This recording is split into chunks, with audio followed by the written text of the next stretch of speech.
If you cannot install apps on POCO M8 and you can see that it is pending all the time, if you are stuck on pending, what you can do first is you can go to the background apps and you want to completely turn off the Play Store. Now, in addition to that, we're gonna go to the control center and you can turn off Wi-Fi and mobile data, or mobile data, depending which one you use. You want to turn them off.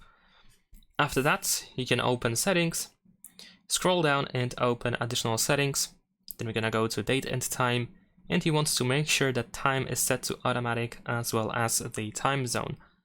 You can also restart your phone, so you can use the power button and volume up button at the same time in order to open the power menu.